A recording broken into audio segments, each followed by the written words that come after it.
Santhanam sir இந்த படம் சொன்னோடனே ரொம்ப பிடிச்சிருந்தது இந்த ஐடியா. இந்த ஃப்ரேம் வந்து ஒரு இப்போ வந்து அவர் சொல்றாருல காமெடி வந்து என்ஜாய் பண்ணிட்டு போங்கன்னு தான் சொல்றாரு. பட் ஆக்சுவலா பாத்தீங்கன்னா நான் வந்து அவர்கிட்ட கதை கேட்க போகும்போது என்னதான் இவங்க வந்து புதுசா பண்ணியிருப்பாங்க, ஏற்கனவே 3 பாட்டு பண்ணிட்டாங்க அப்படின்னு நினைச்சுதான் போனேன். பட் அவர் சொன்ன அந்த கதையா அந்த ஐடியா வந்து ரொம்ப புதுசா இருந்தது, வெரி இன்ட்ரெஸ்டிங். ஃபர்ஸ்ட் கேட்டோன்னா அவர்கிட்ட சொன்னது வந்து நான் வந்து என்னன்னா, நீ வந்து சொல்றது வந்து ஒரு ப்ராப்பர் ஸ்கிரிப்டா பண்ணீங்கன்னா ஒரு பெரிய படமா இருக்கும் அப்படின்னு சொன்னேன். சரி டுக் இஸ் டைம். அது ஸ்கிரிப்டா பண்ணி முடிச்சுட்டு வரும்போது தான் பெருசா இருந்தது. ஸோ அந்த ஸ்கிரிப்ட் இந்த ஸ்கிரிப்ட் ஆக்சுவலா வந்து பட்ஜெட் வைஸும் ரொம்ப பெருசா இருந்தது. ஸோ நான் வந்து வெங்கட் சார்ட்ட சொன்னேன், இந்த மாதிரி சார் இந்த மாதிரி சந்தானம் சார் நான் பண்றோம் சார், நம்ம கொஞ்சம் ஹெல்ப் பண்ணுங்க, இது பெரிய ஸ்கிரிப்ட், பெரிய பட்ஜெட் ஆகும் அப்படிங்களா, நல்லா இருக்கா அப்படின்னு கேட்டாரு. நல்லா இருக்கு சார், கண்டிப்பா ஒர்க் ஆகும், ஓகே பண்ணலாம் அப்படின்னு.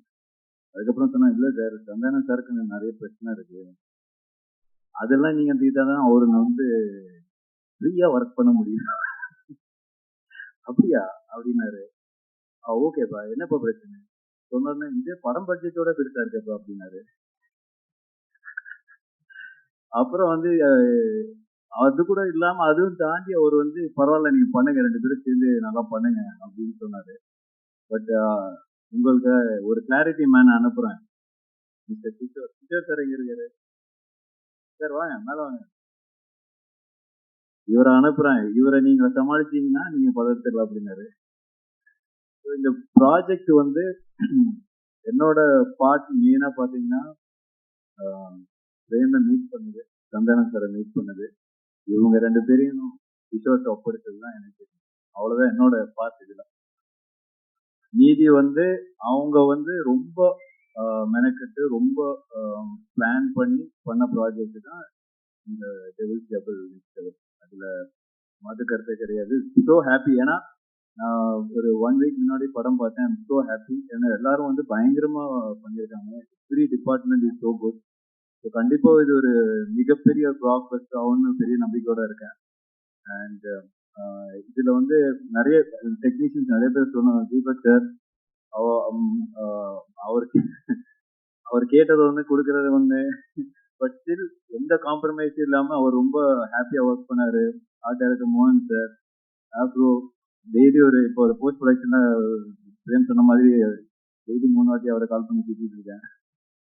பரத் பிரதர், எல்லாருமே வந்து சிஜி டிபார்ட்மெண்ட், சிஜி ஹரி, எல்லாருமே வந்து இந்த படத்துல வந்து மிகப்பெரிய சப்போர்ட் தான் எனக்கு கொடுத்துருக்காங்க. டெஃபினெட்லி. ஏன்னா இது ஒரு பியாண்ட் சினிமா ஒரு ஃப்ரெண்ட்ஷிப்புக்காக நிறைய எனக்காக பண்ணியிருக்காங்க. அதுதான் நான் சொல்லுவேன். ஸோ அதுக்கு நான் ரொம்ப கடமைப்பட்டிருக்கேன் sir. Really thank you so much. ஏன்னா இது ஒரு அவங்க ஃபுல் சேலரி ஃபுல் இது கொடுத்துருந்தா எங்கேயோ போய் இருந்திருக்கும். பட் ஸ்டில் இந்த ப்ராஜெக்டுக்காக சந்தானம் சாருக்காக எனக்காக வந்து நிறைய பேர் நிறைய ஹெல்ப் பண்ணியிருக்காங்க இந்த ப்ராஜெக்ட்ல. அது வந்து வெரி ஹாப்பி. கண்டிப்பா இதை சொல்லி ஆகணும். அண்ட் ஆர்டிஸ்ட் எல்லாருமே வந்து இப்போ ஜிவிஎம் சாரா இருக்கட்டும், செல்வாராம் சார் இருக்கட்டும், ஆல் ஒரு ஃப்ரெண்ட்ஷிப் பேஸ்ல தான் வந்து இந்த படத்துக்கு அக்செப்ட் பண்ணியிருக்காங்க. ஏன்னா நீங்க படம் பார்க்கும்போது உங்களுக்கு தெரியும், அந்த மாதிரி இப்போ சந்தானம் சார்னாலே ஃபுல்லா எல்லாரும் கலாய்ச்சி விட்டுருவாங்கன்னு பயந்துருப்பாங்க. பட் ஸ்டில் அவங்களோட கேரக்டரும் சரி, அவங்களோட இமேஜும் சரி, ரொம்ப பக்காவா யூஸ் பண்ணி இந்த படத்தை பண்ணியிருக்காரு. ஸோ டெஃபினெட்லி படம் பார்க்கும்போது உங்களுக்கு அது தெரியும்.